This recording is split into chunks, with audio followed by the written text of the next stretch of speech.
Now for another thrilling reading of Wonder. First chapter today is called An Apparition at the Door. Once I got up in the middle of the night because I was thirsty, and I saw Mom standing outside Augie's room. Her hand was on the doorknob, her forehead leaning on the door, which was ajar. She wasn't going in his room or stepping out, just standing right outside the door, as if she was listening to the sound of his breathing as he slept. The hallway lights were out. The only thing illuminating her was the blue nightlight in August's bedroom. She looked ghost-like standing there. Or maybe I should say angelic. I tried to walk back into my room without disturbing her, but she heard me and walked over to me. Is Augie okay? I asked. I knew that sometimes he would wake up choking on his own saliva if he accidentally turned over on his back. Oh, he's fine, she said, wrapping her arms around me. She walked me back into my room, pulled the covers over me, and kissed me goodnight. She never explained what she was doing outside his door, and I never asked. I wonder how many nights she stood outside his door, and I wonder if she's ever stood outside my door like that. Remember, we're in the part of the book called the Via section. Next chapter is called Breakfast. Can you pick me up from school today? I said the next morning, smearing some cream cheese on my bagel. Mom was making August's lunch. American cheese on whole wheat bread, soft enough for Augie to eat, while August sat eating oatmeal at the table. Dad was getting ready to go to work. Now that I was in high school, the new school routine was going to be that Dad and I would take the subway together in the morning, which meant his having to leave 15 minutes earlier than usual. Then I'd get off at my stop and he'd keep going. And Mom was going to pick me up after school in the car. I was going to call Miranda's mother to see if she could drive you home again, Mom answered. No, Mom, I said quickly. You pick me up, or I'll just take the subway. You know I don't want you to take the subway by yourself yet, she answered. Mom, I'm 15. Everybody my age takes the subway by themselves. She can take the subway home, said Dad from the other room, adjusting his tie as he stepped into the kitchen. Why can't Miranda's mother just pick her up again? Mom argued with him. She's old enough to take the subway by herself, Dad insisted. Mom looked at both of us. Is something going on? She didn't address her question to either one of us in particular. You would know if you had come back to check on me, I said spitefully, like you said you would. Oh God, Via, said Mom, remembering now how she had completely ditched me last night. She put down the knife she was using to cut Augie's grapes in half, still a choking hazard for him because of the size of his palate. I am so sorry. I fell asleep in Augie's room. By the time I woke up, I know, I nodded indifferently. Mom came over, put her hands on my cheeks, and lifted my face to look at her. I'm really, really sorry, she whispered. I could tell she was. It's okay, I said. Via, Mom, it's fine. This time I meant it. She looked so genuinely sorry, I just wanted to let her off the hook. She kissed and hugged me, then returned to the grapes. So, is something going on with Miranda? She asked. Just that she's acting like a complete jerk, I said. Miranda's not a jerk, Augie quickly chimed in. She can be, I yelled. Believe me. Okay then, I'll pick you up, no problem, Mom said decisively, sweeping the half grapes into a snack bag with the side of her knife. That was the plan all along anyway. I'll pick Augie up from school in the car, and then we'll pick you up. We'll probably get there about 3:45. No, I said firmly, before she'd even finished. Isabel, she can take the subway, said Dad impatiently. She's a big girl now. She's reading War and Peace, for crying out loud. What does War and Peace have to do with anything? Answered Mom, clearly annoyed. It means you don't have to pick her up in the car like she's a little girl, he said sternly. Via, are you ready? Get your bag and let's go. I'm ready, I said, pulling on my backpack. Bye, Mom. Bye, Augie. I kissed them both quickly and headed toward the door. Do you even have a Metro card? Mom said after me. Of course she has a Metro card, answered Dad, fully exasperated. Yeesh, Mama, stop worrying so much. Bye, he said, kissing her on the cheek. Bye, big boy, he said to August, kissing him on top of his head. I'm proud of you. Have a good day. Bye, Daddy, you too. Dad and I jogged down the stoop stairs and headed down the block. Call me after school before you get on the subway, Mom yelled at me from the window. I didn't even turn around but waved my hand at her so she'd know I'd heard her. Dad did turn around, walking backward for a few steps. War and peace, Isabel, he called out, smiling as he pointed at me. War and peace. The next chapter is called Genetics 101. Both sides of Dad's family were Jews from Russia and Poland. Papa's grandparents fled the pogroms and ended up in New York City at the turn of the century. Tata's parents fled the Nazis and ended up in Argentina in the 40s. Papa and Tata met at a dance on the Lower East Side while she was in town visiting a cousin. They got married, moved to Bayside, and had Dad and Uncle Ben.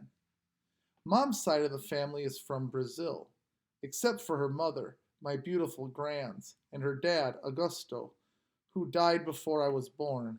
The rest of Mom's family, all her glamorous aunts, uncles, and cousins, still live in Alto Leblon, a ritzy suburb south of Rio. Grands and Augusto moved to Boston in the early 60s and had Mom and Aunt Kate, who's married to Uncle Peter. Mom and Dad met at Brown University and have been together ever since.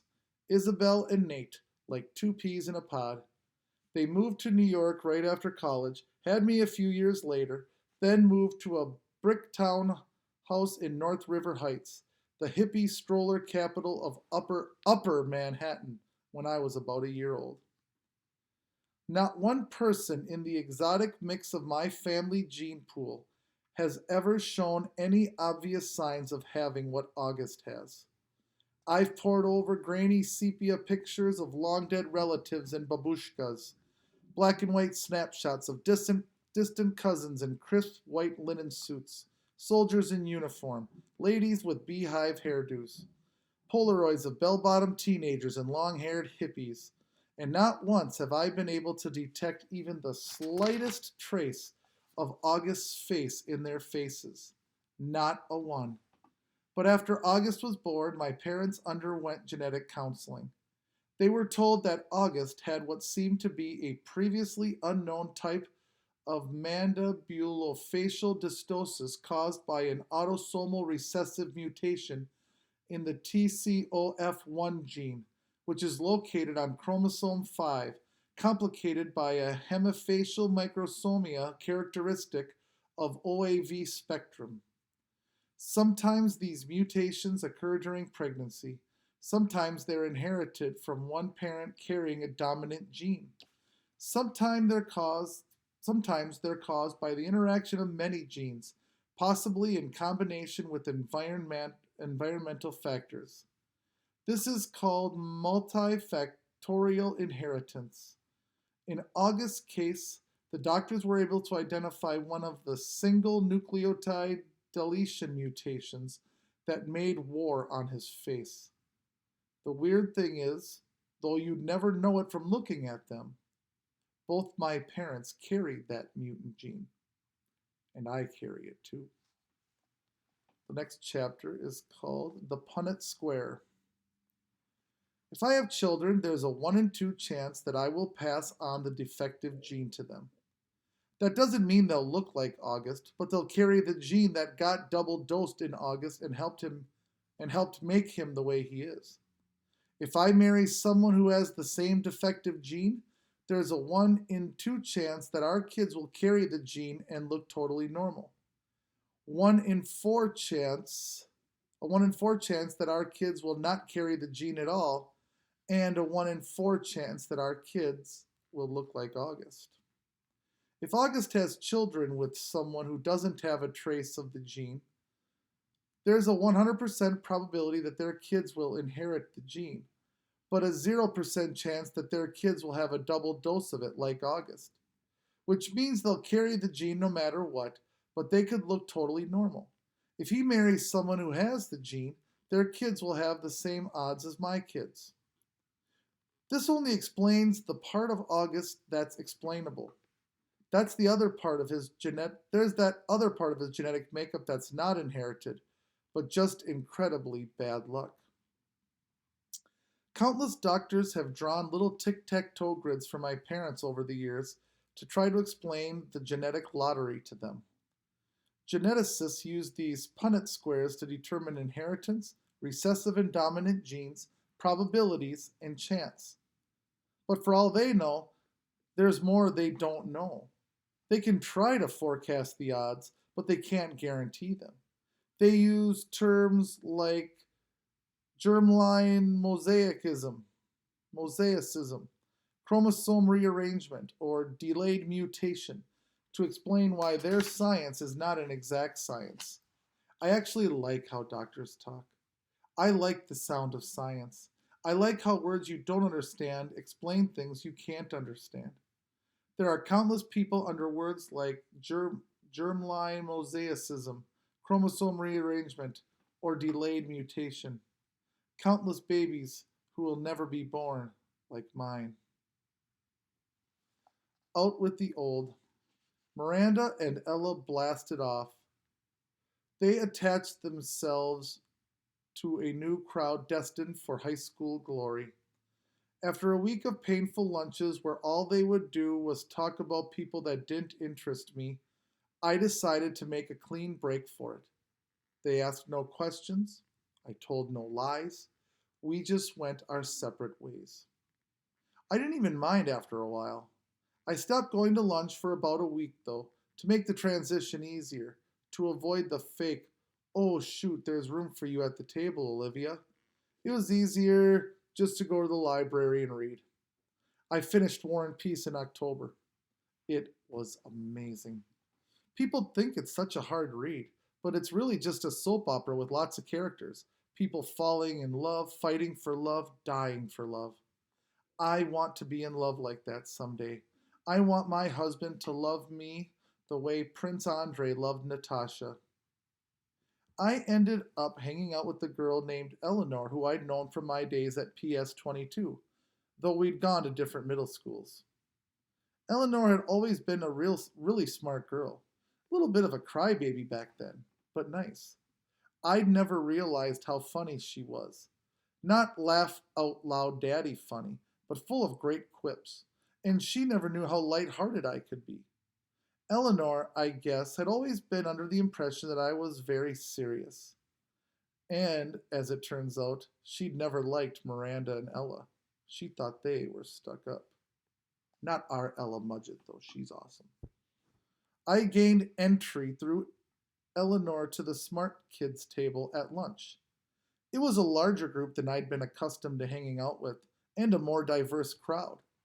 It included Eleanor's boyfriend, Kevin, who would definitely become class president someday, a few techie guys, girls like Eleanor who were members of the yearbook committee and the debate club, and a quiet guy named Justin, who had small round glasses and played the violin, and who I had an instant crush on. When I'd see Miranda and Ella, who were now hanging out with the super popular set, we'd say, hey, what's up, and move on. Occasionally, Miranda would ask me how August was doing, and then say, tell him I say hello. This I never did. Not to spite Miranda, but because August was in his own world these days. There were times at home that we never crossed paths. Excuse me for one moment. Still using it.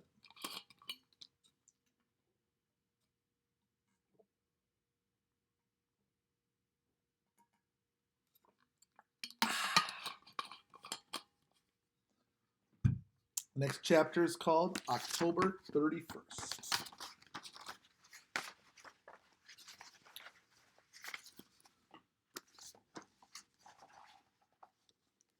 Grands had died the night before Halloween.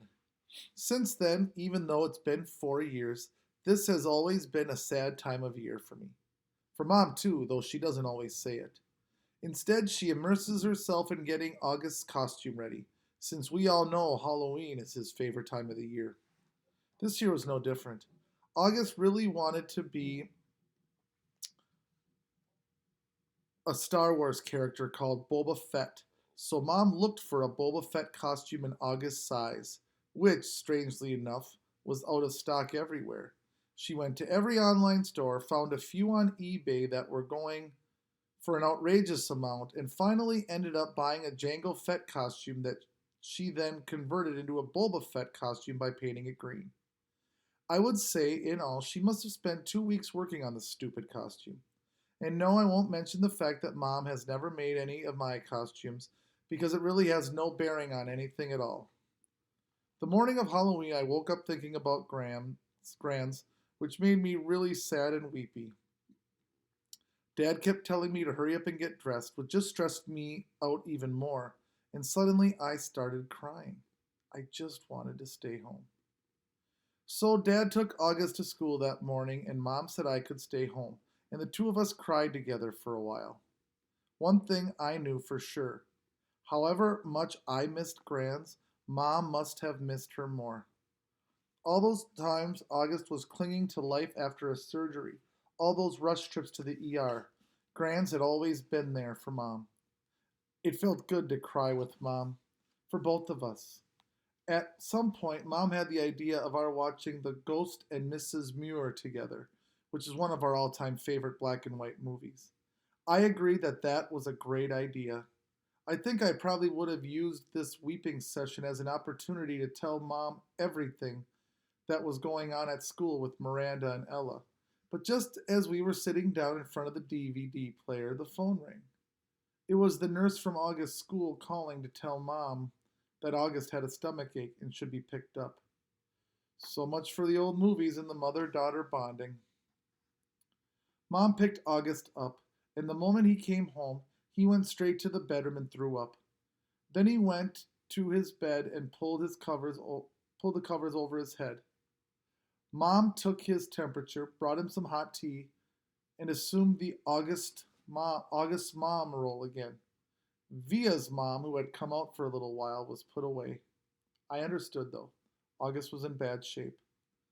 Neither one of us asked him why he had worn his bleeding scream costume to school instead of the Boba Fett costume Mom had made for him. If it annoyed Mom to see the costume she had worked on for 2 weeks tossed on the floor, unused, she didn't show it. The next chapter is called Trick or Treats. August said he wasn't feeling well enough to go trick or treating later in the afternoon, which was sad for him because I know how much he loved to trick or treat, especially after it got dark outside.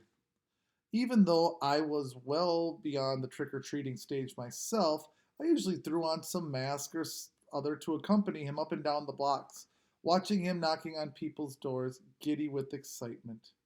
I knew it was the one night a year when he could truly be like every other kid. No one knew he was different under the mask. To August, that must have felt absolutely amazing. At 7 o'clock that night, I knocked on his door. "Hey," I said. "Hey," he said back. He wasn't using his PlayStation or reading a comic book. He was just lying on his bed looking at the ceiling. Daisy, as always, was next to him on the bed, her head draped over his legs. The bleeding scream costume was crumpled up on the floor next to the Boba Fett costume. "How's your stomach?" I said, sitting next to him on the bed. "I'm still nauseous." "You sure you're not up for the Halloween parade?" Positive. This surprised me. Usually August was such a trooper about his medical issues, whether it was skateboarding a few days after his surgery or sipping food through a straw when his mouth was practically bolted shut. This was a kid who's gotten more shots, taken more medicines, put up with more procedures by the age of 10 than most people would have to put up with in 10 lifetimes. And he was sidelined from a little nausea? "You want to tell me what's up?" I said, sounding a bit like Mom. "No." "Is it school?" "Yes." "Teachers? Schoolwork? Friends?" He didn't answer. "Did someone say something?" I asked. "People always say something," he answered bitterly. I could tell he was close to crying. Tell me what happened, I said. And he told me what happened. He had overheard some very mean things that some boys were saying about him. He didn't care about what the other boys had said. He expected that, but he was hurt that one of the boys was his best friend, Jack Will. I remembered his mentioning Jack a couple of times over the past few months. I remembered Mom and Dad saying he seemed like a really nice kid, saying they were glad August had already made a friend like that. Sometimes kids are stupid, I said softly, holding his hand. I'm sure he didn't mean it. Then why would he say it? He's been pretending to be my friend all along. Tushman probably bribed him with good grades or something. I bet you he was like, hey, Jack, if you make friends with the freak, you don't have to take any tests this year. You know that's not true, and don't call yourself a freak. Whatever. I wish I'd never gone to school in the first place. But I thought you were liking it. I hate it! He was angry all of a sudden, punching his pillow. I hate it! I hate it! I hate it! He was shrieking at the top of his lungs. I didn't say anything. I didn't know what to say. He was hurt. He was mad.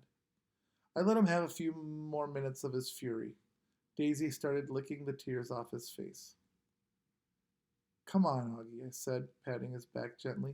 Why don't you put on your Jango Fett costume and... It's a Boba Fett costume. Why does everyone mix that up? Boba Fett costume, I said, trying to stay calm. I put my arm around his shoulders. Let's just go to the parade, okay? If I go to the parade, Mom will think I'm feeling better and make me go to school tomorrow. Mom would never make you go to school, I answered. Come on, Augie, let's go. It'll be fun, I promise. And I'll let you have all my candy. He didn't argue. He got out of bed and slowly started pulling on his Boba Fett costume. I helped him adjust the straps and tighten the belt. And by the time he put his helmet on, I could tell he was feeling better. Next chapter is called Time. The last chapter for this reading is called Time to Think. August played up the stomach ache the next day so he wouldn't have to go to school. I admit I felt a little bad for Mom, who was genuinely concerned that he had a stomach bug, but I had promised August I wouldn't tell her about the incident at school. By Sunday, he was still determined not to go back to school. What are you planning on telling Mom and Dad? I asked him when he told me this. They said I could quit whenever I wanted to. He said this while he was still focused on a comic book he was reading. But you've never been the kind of kid who quits things, I said truthfully. That's not like you. I'm quitting. You're going to tell Mom and Dad why, I pointed out, pulling the comic book out of his hands so he'd have to look up at me while we were talking. Then Mom will call the school and everyone will know about it. Will Jack get in trouble? I would think so. Good. I have to admit, August was surprising me more and more. He pulled another comic book off his shelf and started leafing through it. Augie, I said, are you really going to let a couple of stupid kids keep you from going back to school? I know you've been enjoying it. Don't give them that power over you. Don't give them the satisfaction. They have no idea I even heard them, he explained. No, I know, but... Via, it's okay. I know what I'm doing. I've made up my mind. But this is crazy, Augie, I said emphatically, pulling the new comic book away from him too. You have to go back to school. Everyone hates schools sometimes. I hate schools sometimes. I hate my friends sometimes. That's just life, Augie. You want to be treated normally, right? This is normal. We all have to go to school sometimes despite the fact that we have bad days, okay? Do people go out of their way to avoid touching you, Via? He answered, which left me momentarily without an answer. Yeah, right. That's what I thought. So don't compare your bad days at school to mine, okay? Okay, that's fair, I said. But it's not a contest about whose days suck the most, Augie. The point is, we all have to put up with the bad days. Now, unless you want to be treated like a baby the rest of your life, or like a kid with special needs, you just have to suck it up and go. He didn't say anything, but I think that last bit was getting to him. You don't have to say a word to those kids, I continued. August, actually, it's so cool that you know what they said, but they don't know what you said. You know? What the heck? You know what I mean. You don't have to talk to them ever again if you don't want, and they'll never know why. See? Or you can pretend to be friends with them, but deep down inside, you know you're not. Is that how you are with Miranda? He asked. No, I answered quickly, defensively. I never faked my feelings with Miranda. So why are you saying I should? I'm not. I'm just saying you shouldn't let those little jerks get to you, that's all. Like Miranda got to you. Why do you keep bringing Miranda up? I yelled impatiently. I'm trying to talk to you about your friends. Please keep mine out of it. You're not friends with her. You're not even friends with her anymore. What does that have to do with what we're talking about?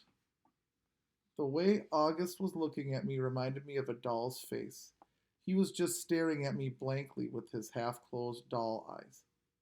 She called the other day, he said finally. What? I was stunned. And you didn't tell me? She wasn't calling you, he answered, pulling both comic books out of my hands.